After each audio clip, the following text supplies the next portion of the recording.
손님 대접하기를 잊지 말라. 이로써 부디 중에 천사들을 대접한 애들이 있었느니라. 너희도 함께 갇힌 자같이 갇힌 자를 생각하고 너희도 몸을 가졌은즉 학대받는 자를 생각하라. 모든 사람은 결혼을 귀히 여기고 침소를 더럽히지 않게 하라. 음행하는 자들과 간음하는 자들을 하나님이 심판하시리라. 돈을 사랑하지 말고 있는 바를 족한 줄로 알라. 그가 친히 말씀하시기를 내가 결코 너희를 버리지 아니하고 너희를 떠나지 아니하리라 하셨느니라. 그러므로 우리가 담대히 말하되 주는 나를 돕는 이시니 내가 무서워하지 아니하겠노라. 사람이 내게 어찌하리요 하노라. 하나님의 말씀을 너희에게 일러주고 너희를 인도하던 자들을 생각하며 그들의 행실의 결말을 주의하여 보고 그들의 믿음을 본받아라. 예수 그리스도는 어제나 오늘이나 영원토록 동일하시느니라. 아멘. 기도하겠습니다. 은혜가 충만하신 아버지 하나님, 이 거룩한 아침 주의 말씀을 듣는 저희들에게 들을 길을 허락하시고 우리의 마음을 열어서 주의 말씀 앞에 순종하게 하옵소서. 말씀을 전하는 이 종에게 성령을 충만하게 하시고 주의 능력과 권능을 덧입혀 주시옵소서. 예수님 이름으로 기도하옵나이다. 아멘. 역사를 통틀어서 인간을 괴롭히는 두 가지가 있는데 그것은 무지와 불안입니다. 우리는 과학이 발달하고 문명이 발달한 시대에 살고 있기 때문에 모든 것들을 과학으로 설명이 가능한 시대를 살고 있고 또 다양한 인간의 삶을 돕는 물건들을 사용함으로 해서 우리의 삶은 안전해지고 매우 평화로워지고 적고 편해졌습니다. 우리는 그렇기 때문에 많이 알고 있다고 생각을 하고 인간의 능력은 한이 없다 그런 생각을 합니다. 금년에 전 지구적으로 기상이변이 엄청나게 많이 일어났죠. 우리나라도 기상관측 이래 115년 만에 폭우가 쏟아져서 우리는 수해 대책을 잘 했다 그렇게 생각을 하고 안심하고 살았는데 서울 한복판 강남이 물에 잠겼습니다. 유럽은 500년 만에 최악의 가뭄이 덮쳐서 경제적으로 사회적으로 피해가 급속하게 일어나고 있습니다. 어떤 곳에서는 홍수가 엄청나게 많이 나서 사람들이 생명과 재산을 잃기도 했습니다. 왜 이런 일이 일어나고 있는지에 대해서 과학자들은 지구온난화 이론으로 설명합니다. 왜 금년에 이렇게 유럽이 500년 만에 가뭄이 그리고 엄청난 더위가 찾아왔느냐 그렇게 물으면 지금 북극의 온도가 평년보다 6도가 높다. 그래서 지금 기후의 흐름이 바뀌었다. 그렇게 설명합니다. 우리나라도 기상 관측 보고서라고 하는 것을 펴냈거든요. 우리나라 109년 기후변화 분석 보고서라고 하는 것을 금년에 발표를 했는데 과거 30년, 1912년서부터 1940년까지 30년하고 최근 30년, 1991년서부터 2020년까지 이 30년을 비교해보면 한반도의 평균 기온이 1.6도가 올랐습니다. 아침 최저 기온은 1.1도가 올랐고 최고 기온은 1.9도가 올랐습니다. 그리고 평균 기온을 보니까 1.6도가 올랐다. 그렇게 설명합니다. 우리 인류는 평균 기온이 산업화 이전에 18세기 이전보다 2도가 높아지면 안 된다. 그런 생각을 가지고 지금 탄소를 어떻게 줄일 것이냐를 연구를 많이 하죠. 그런데 우리가 이런 현상들, 왜 우리가 2022년에 이렇게 많은 기상재해, 기후재해를 겪고 있느냐라고 할 때에 현상을 설명합니다.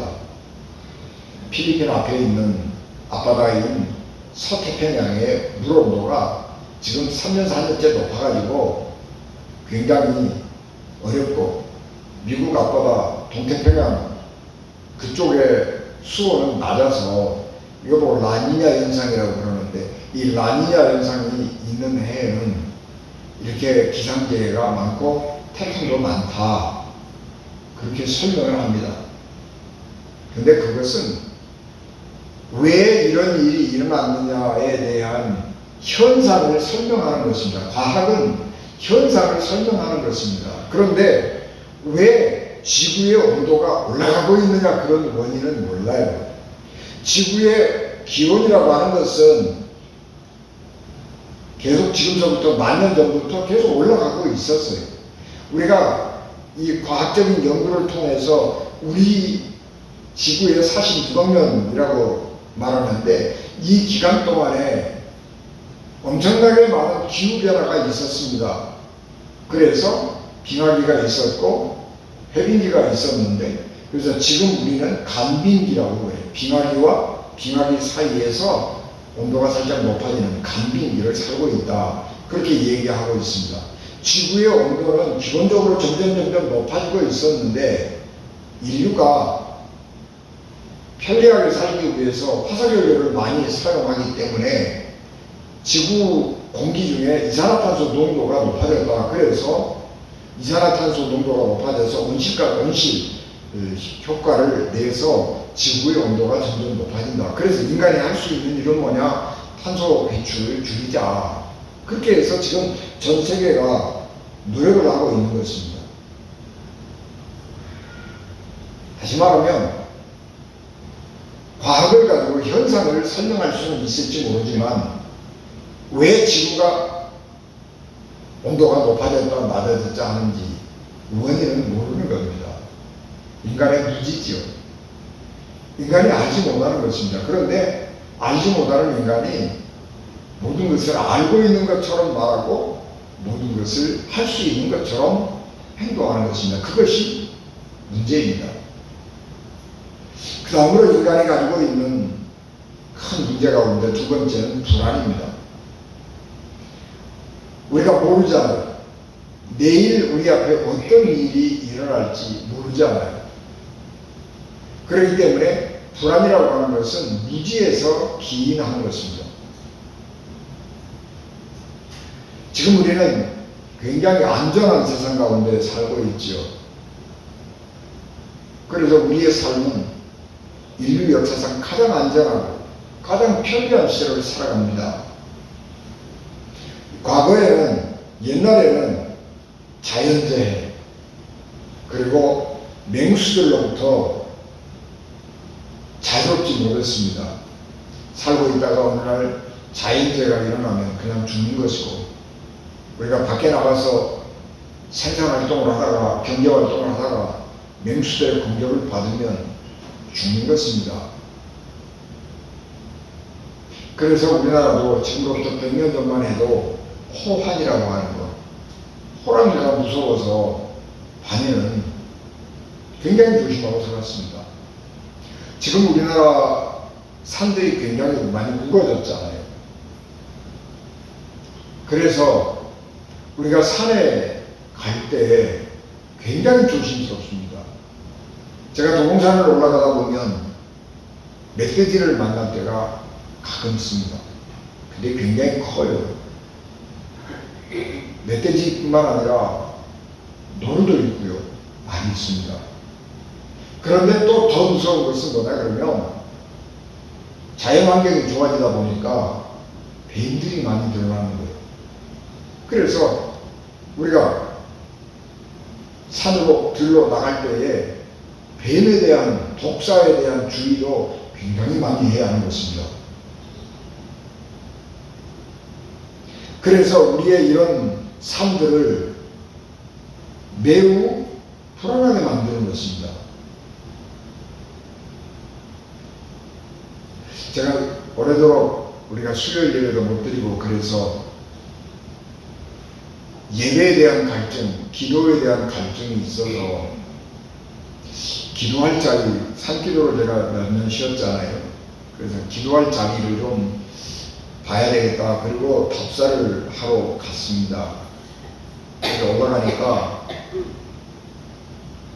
산에서 기도하고 계시는 분들이 계시더라고요. 그래서 이제 제가 이거저거 물어봤어요. 그랬더니 그 바위인데 기도하고 있으면 멧돼지들이 저 바위 근방에 이렇게 어슬렁거리는 것을 볼 때가 많이 있었다. 그렇게 얘기합니다. 그러니까 우리가 굉장히 조심스러워지는 거예요. 불안해지는 거죠.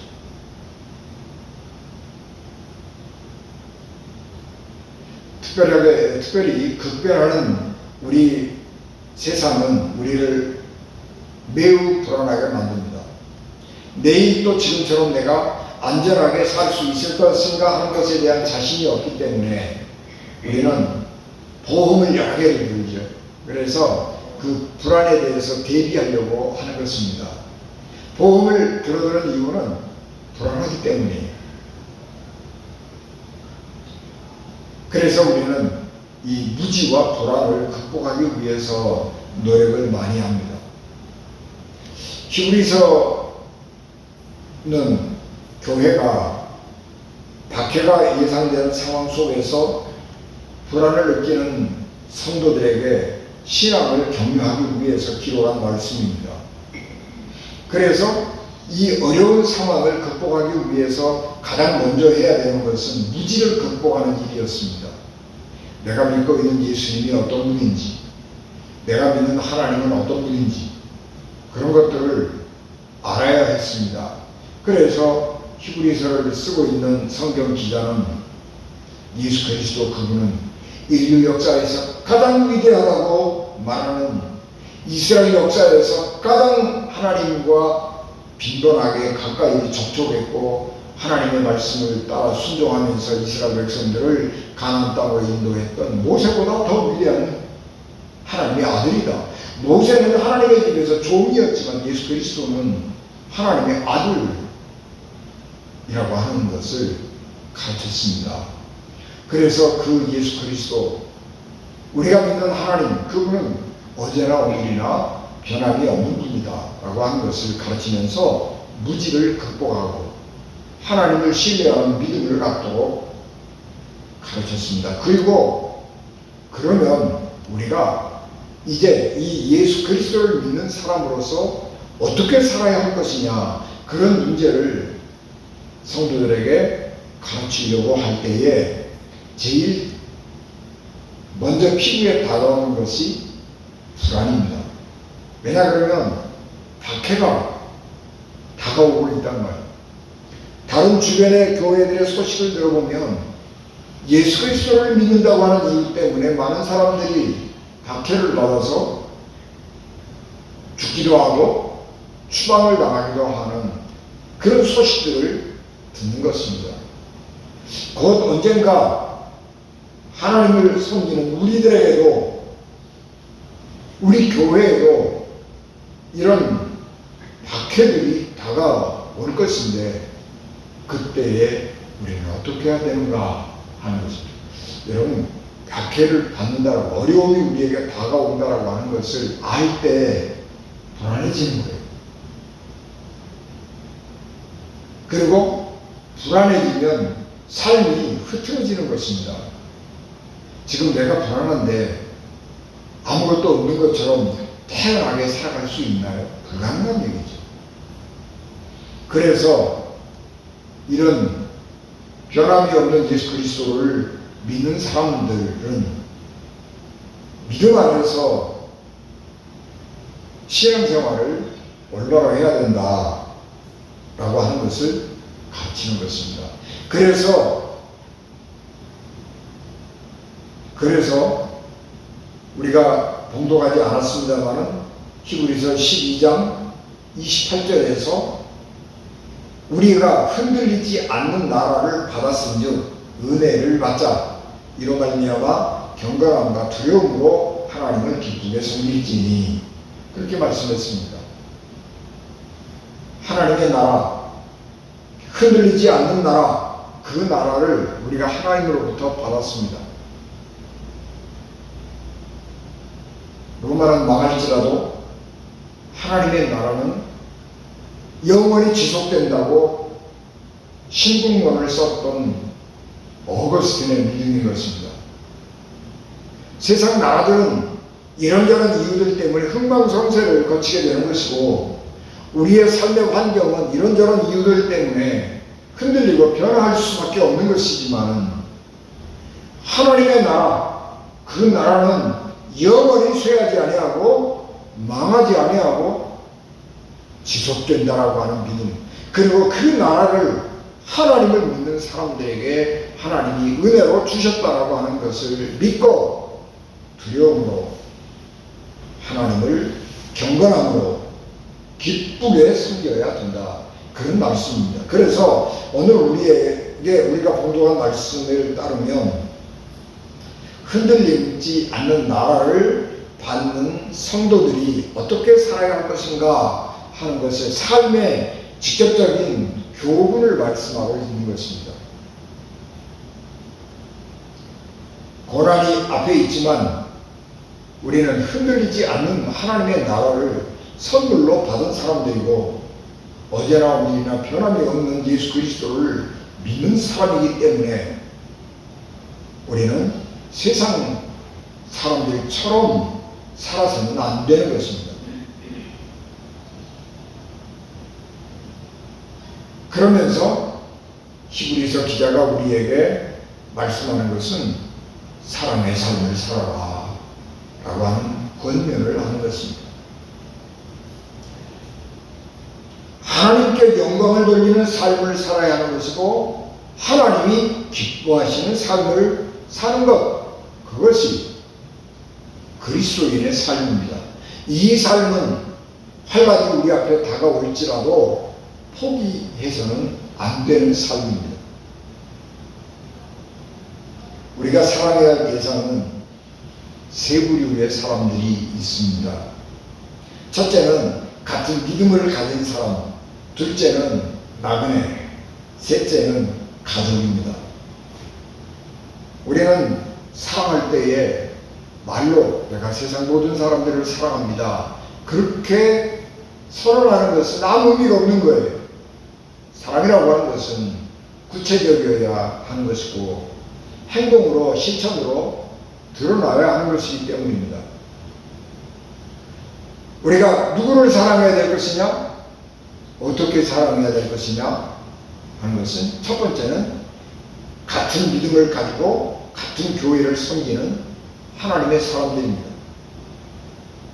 같은 믿음을 가지고 같은 교회에서 하나님을 섬기는 사람이기 때문에 사랑하기 쉽다 그렇게 말하지만요, 사실은 굉장히 어렵습니다.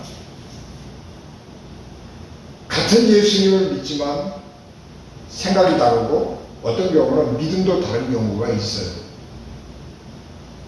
그래서 믿음의 사람들이지만은 사랑하기가 쉽지 않습니다. 그러나 우리는 같은 믿음을 가진 하나님의 가족이기 때문에 사랑해야 하는 것입니다. 같은 성찬을 나누며 예수님의 살과 피를 함께 먹은 사람이기 때문에, 예수 그리스도 안에서 한 가족된 사람이기 때문에 사랑해야 합니다. 사랑은 그리스도인들의 의무입니다. 어떤 사람들은 같은 그리스도인들끼리만 사랑하는 것, 그것은 너무 편협하지 않느냐. 세상과 교회를 딱 갈라놓고 교회 안에 있는 사람들만 사랑하고 세상에 있는 사람들에게는 사랑을 하지 않는 이중적인 기준을 가지고 살아가는 것, 이건 그리스도인들의 편협한 생각이다, 그렇게 비판하기도 합니다. 그러나 일경 맞기도 합니다. 그런데 우리가 현실적으로 그렇게 하기가 쉽지 않습니다. 우리의 삶이라고 하는 것은, 우리가 가지고 있는 자원이라고 하는 것은 제한되어 있기 때문에 그렇게 막 모든 사람들에게 퍼줄 수 있는 그런 게 안 돼요. 그래서 우리는 제일 먼저 우리가 가진 것을 가지고 가장 우리의 사랑을 직접적으로 베풀어야 될 대상은 같은 교회를 섬기고 같은 믿음을 가지고 있는 하나님의 사람들이어야 하는 것입니다. 두 번째는 손님, 나그네를 잘 대접하라라고 하는 것입니다.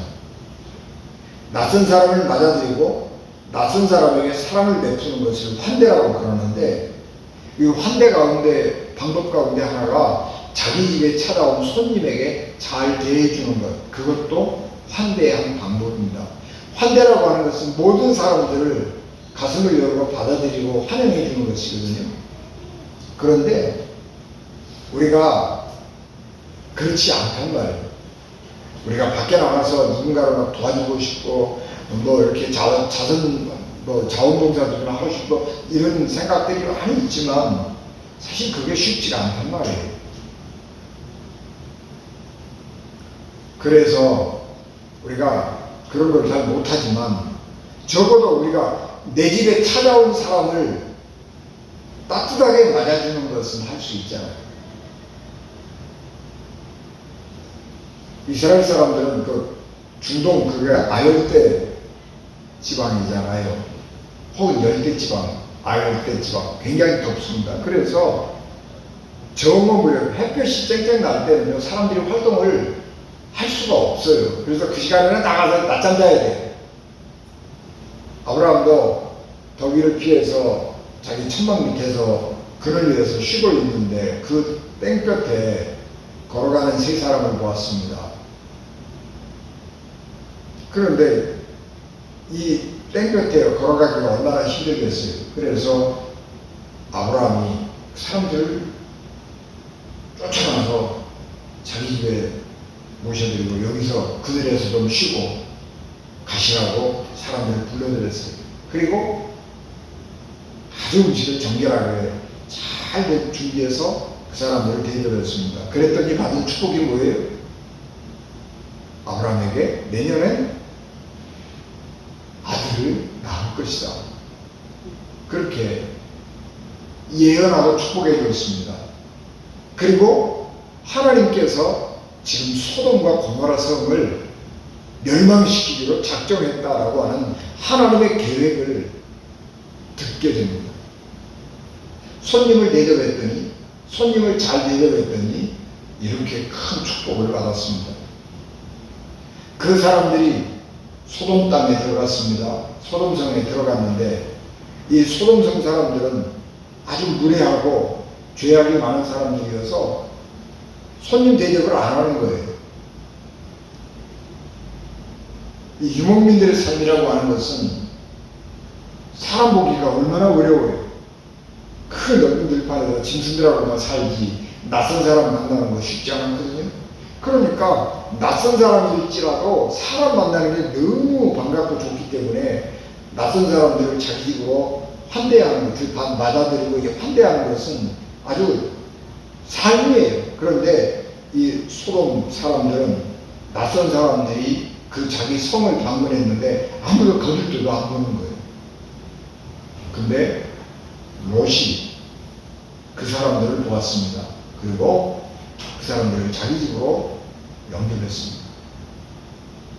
소돔 사람들이 나그네들에게 해코지를 하려고 할 때에 롯은 자기의 생명도 위태롭지만 그것을 감수하고 손님들의 안전을 지켜주었습니다. 그랬더니 어떤 축복을 받았느냐 그러면 하나님께서 이 성을 멸망시키려고 계획하고 계시다.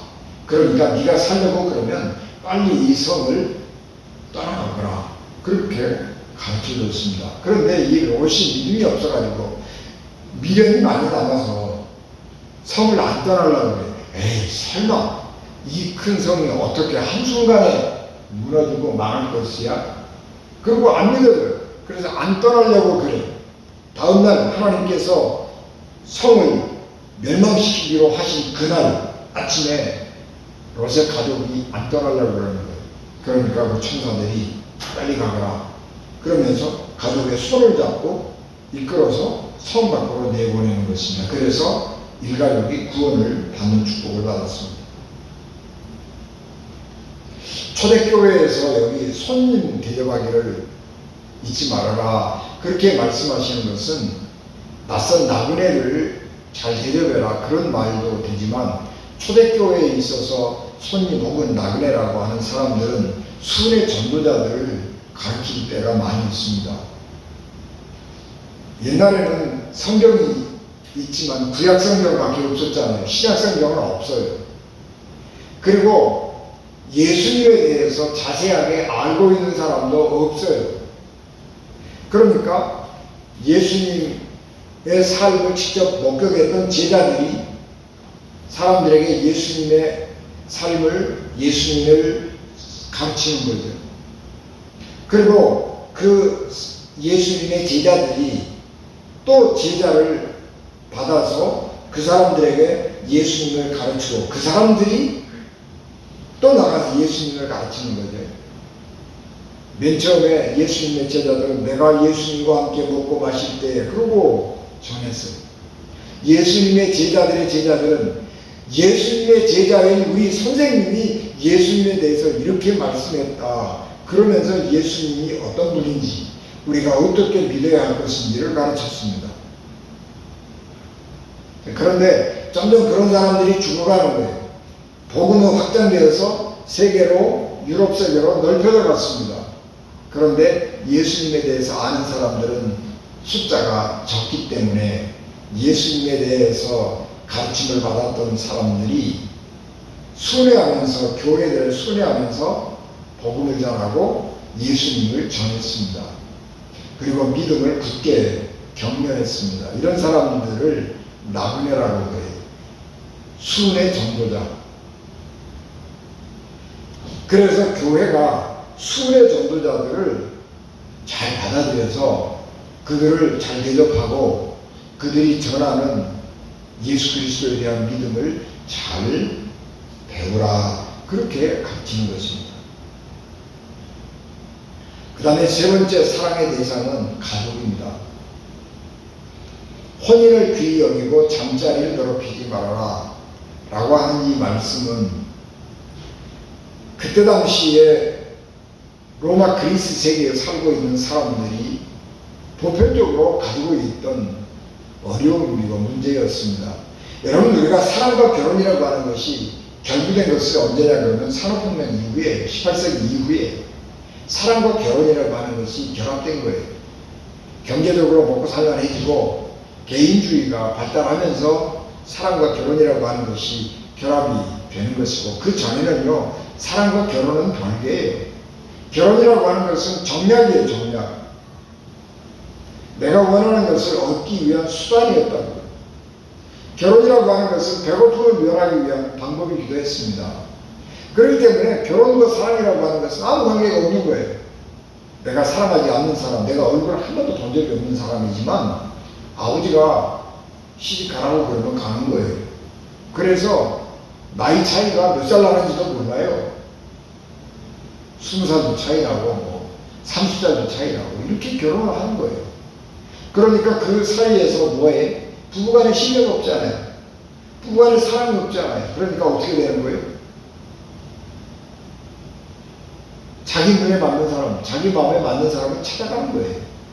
그래서 성도덕이 많이 허물어졌습니다. 그런데 그리스도인들에게 하나님이 주시는 말씀은 가족을 귀하게 여겨라, 부부를 귀하게 여겨라. 우리가 어떻게 결혼했는지, 왜 결혼했는지 잘 모르지만 결혼해가지고 살았잖아요. 결혼해가지고 한 가정을 이루고 살잖아요. 그러면 그 사람에 대한 존중, 내가 결혼하고 산 사람에 대한 예의를 지켜서 살아가야 하는 것, 그것이 그리스도인의 삶인 것입니다. 살다가 보면 내 아내고 내 남편이지만 사랑하기 어려울 때도 많이 있어요. 마음에 안 들잖아요. 그럼에도 불구하고 우리가 같이 결혼해서 살기 때문에 사랑해야 하는 거예요. 사랑이라고 하는 것은 감정이 아니에요. 사랑은 의무예요. 의무. 사랑은 가슴으로 하는 게 아니고요. 사랑은 머리로 하는 거예요. 사랑을 가슴으로 하려고 하는 사람들 전부 다 실패하는 것입니다. 내가 한눈에 반했어. 그리고 오래 지속하는 사람 많지 않습니다. 사랑을 감정으로 생각하면 잘못된 거예요. 사랑은 머리로 하는 거예요. 사랑은 이성으로 하는 거예요. 그래서 꼴보기 싫어도 꼴보기 싫은 표 안 내고 떡 하나 더 주는 거예요. 그래서 미운 놈한테 떡 하나 더 준다는 거예요. 밉지만 내 아들이니까 내 딸이니까 떡 하나 더 주는 거예요.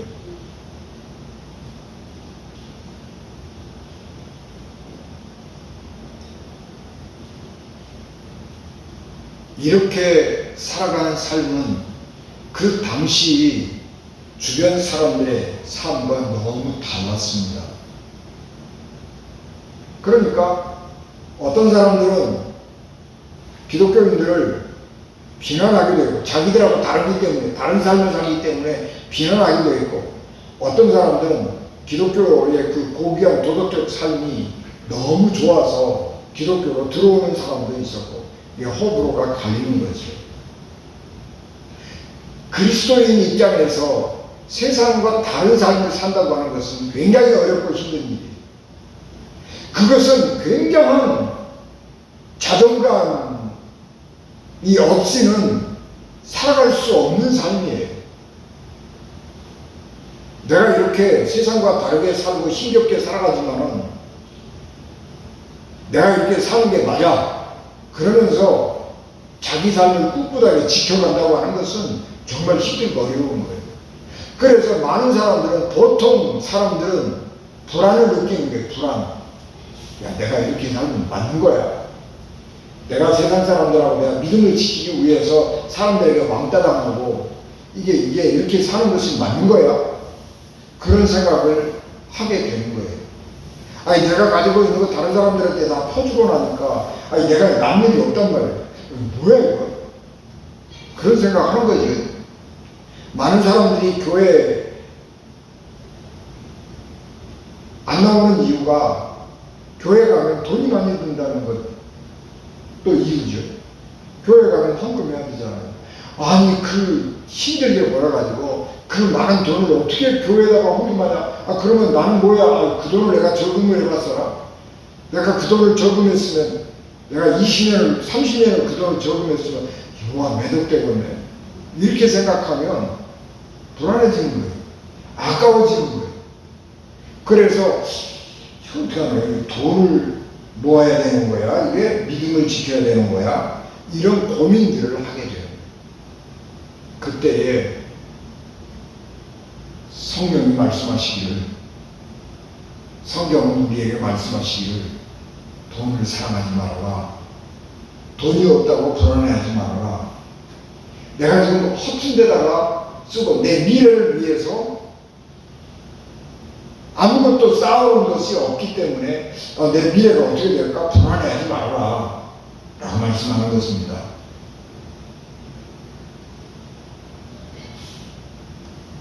하나님은 자기의 백성을 절대로 방치하지 않는다라고 하는 믿음을 굳게 가지고 살아야 된다라고 말씀하는 것입니다. 신명기 31장 6절, 너희는 강하고 담대하고 두려워하지 말라. 그들 앞에서 떨지 말라. 이는 내 하나님 여호와 그가 너와 함께 갔으며 결코 너를 떠나지 아니하시며 버리지 아니하실 것입니다. 시편 118편 6절 7절, 여호와는 내 편이시라. 내가 두려워하지 아니하리니 사람이 내게 어찌할까. 여호와께서 내 편이 되사 나를 돕는 자들 중에 계시니 그러므로 나를 미워하는 자들에게 보응하시는 것을 내가 버리로다. 그렇게 찬양했습니다. 고난의 시간을 만났을 때에 필요한 것은 믿음과 사랑입니다. 그런데 믿음과 사랑이라고 하는 것은 저절로 생기는 것이 아니죠. 믿음과 사랑이라고 하는 것은 의지적 결단입니다. 사람이 저절로 사랑이 생기고 저절로 믿음이 생기는 거 아니에요. 난 왜 믿음이 안 생기는지 몰라. 그렇게 얘기하는 사람들의 삶을 보면 성경 한 번도 안 읽고 기도도 한 번도 안 하고 그런데 믿음 생기겠어요? 안 생기지. 하나님이 어떻게 계시는 거야? 안 계시는 거야? 교회가 말하는 그런 기적들이 있다고 그러는데 그거 진짜로 있는 거야? 없는 거야? 그렇게 생각을 하고 성경도 읽어보고 기도해보고 하나님 정말 계십니까? 안 계십니까? 하나님 정말 계시면 내 앞에 한번 나타나 보시오. 그리고 하나님 앞에 기도를 해와야 뭘 알지. 기도도 안 하고 성경도 안 보고 그러고 믿음이 저절로 생길 것 같아요? 안 생겨요.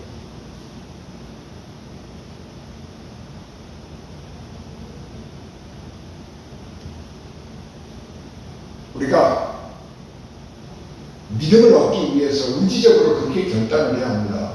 그리고 우리가 믿음 가지고 살아갈 때에 때로는 힘들고 어려울 때도 있고 불안하기도 하잖아요. 특별히 박해를 앞두고 있는 사람들에게는 불안하잖아요. 내가 예수 그리스도를 믿고 고생하고 고문당하고 죽을 것이냐, 예수 그리스도를 안 믿고 그만둘 것이냐, 그런 고민을 하게 되잖아요.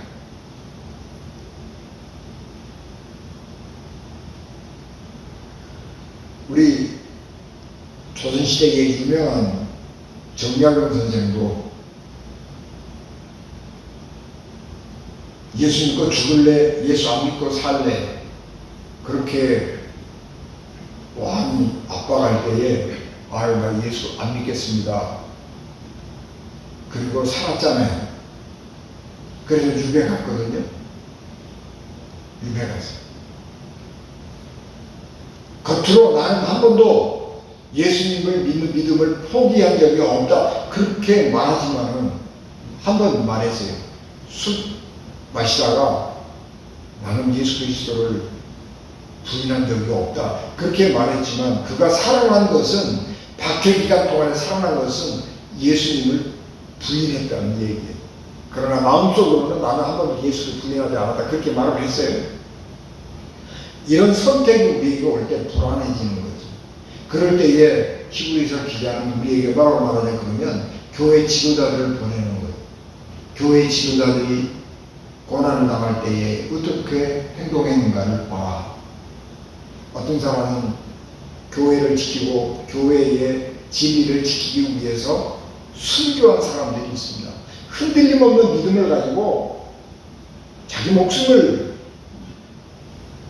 내놓는 사람들이 있었습니다. 그런 사람들을 버리는 거예요. 그런 사람들이 어려움에 처했을 때 어떻게 행동했는가 하는 것을 잘 보내는 겁니다. 그렇기 때문에 그리스도인들은요, 삶을 굉장히 조심스럽게 살아야 돼요. 교회에서 아주 중요한 자리를, 직분을 가지고 있는 사람들은 아주 조심해서 살아야 되는 겁니다. 내가 살아가고 있는 삶이 누군가에게는 샘플이 되는 거예요. 그때 보니까 우리 목사님이 이렇게 하는데 나도 이렇게 하면 되지. 샘플이 된다는 거예요. 그때 보니까 우리 장로님이 이렇게 하는데 나도 이렇게 하면 되지. 그래서 샘플이 돼요. 내가 잘못 샘플을 보여주면, 내가 잘못 보여주면 다음 사람들이 계속 잘못하는 거예요.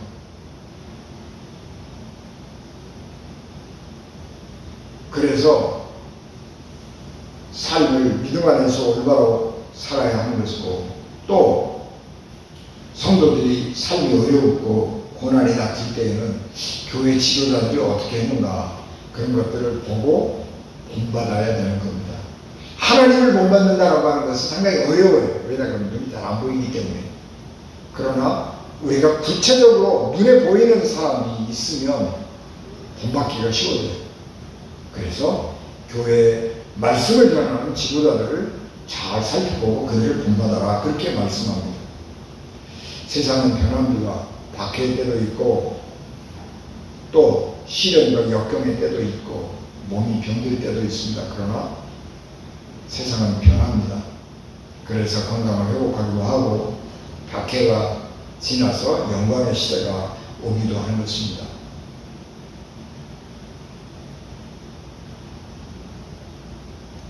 변하기 때문에 우리가 꿈을 꿀 수 있는 거예요. 변하지 않는다는 꿈을 어떻게 꾸겠어요? 우리 아버지가 백정인데 나도 백정이다. 그러면 우리 손주도 백정이 될 것이다. 그러면 무슨 꿈을 꾸겠어요? 꿈이 없지요. 변하기 때문에 힘들고 어려운 것도 있지만 변하기 때문에 좋은 거예요. 변하기 때문에 희망이 있는 거예요. 세상이 변한다고 하는 것, 희망이 있는 거예요. 하나님이 변하지 않는다고 하는 것, 그게 희망이 있는 거예요. 그게 역설이잖아요, 역설. 변하는 거 굉장히 좋은 것인데 그 변하는 세상에서 하나님이 변하지 않는다고 하는 것, 굉장히 좋은 변화입니다.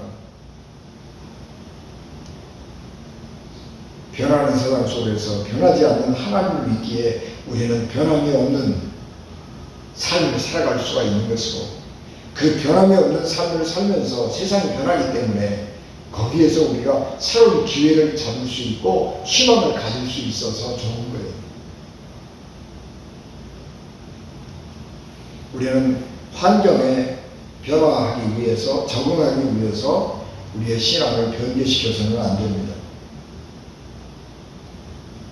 환경이 변해도 하나님의 말씀은 언제나 이루어져 가고 있고 하나님은 언제나 변함이 없이 우리를 구원하십니다. 지금 우리는 이래저래 참 어렵습니다. 그러나 우리는 믿음을 지켜가야 합니다. 이럴 때일수록 우리가 믿음을 굳게 잡아야 됩니다. 세상이 급하게 변할수록 세상을 따라가서는 희망이 없습니다. 하나님을 붙들고 굳게 서 있어야 희망이 생기는 거예요. 여러분, 홍수가 나가지고 지금 난리 나서 다 떠내려가고 있는데 뭐 말뚝 하나 붙들고 있어야 우리가 희망이 있는 거예요. 구조될 수 있다고 하는 희망이 있는 거예요. 홍수가 났는데 물결 따라서 흘러가 버리면, 떠내려가 버리면 죽어버리는 거예요. 우리가 뭐 하나 붙들고 있어야 돼. 하여튼 이거 붙들고 있어야 우리가 살 수 있다고 하는 희망을 갖는 거죠.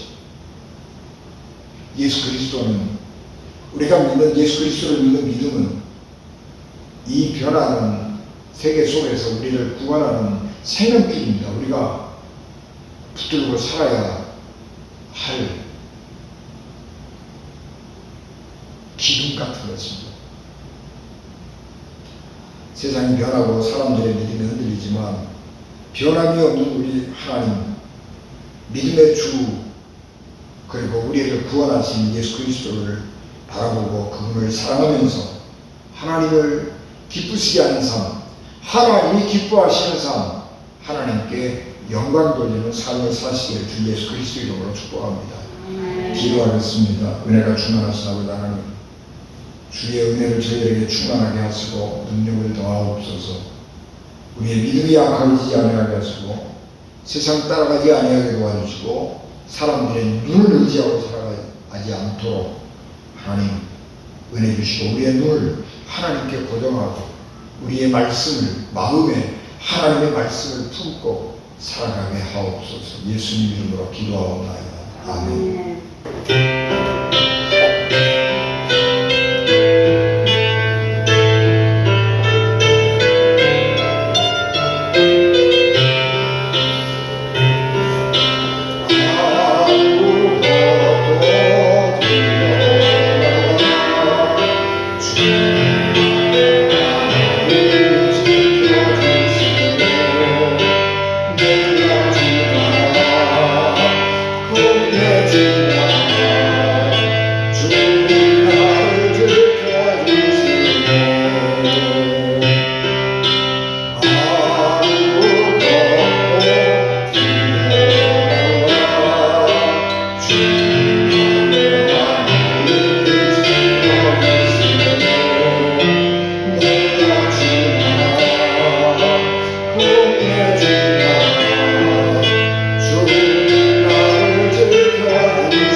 십자가로 인도하신 예수 그리스도의 은혜와 죄인들을 구원하시려고 자기 아들을 십자가에 버리신 하나님 아버지의 극진하신 사랑하심과 성령님의 감동 강하게 역사하기로 교통 내게 주관하시니 피값으로 세우신 우리 ön재인 교회와 예배를 맞추고 돌아가는 사랑하는 성도들 신령과 가정과 기업과 자녀들 위해 지금부터 영원히 함께 하시기를 간절히 축원하옵나이다. 아멘.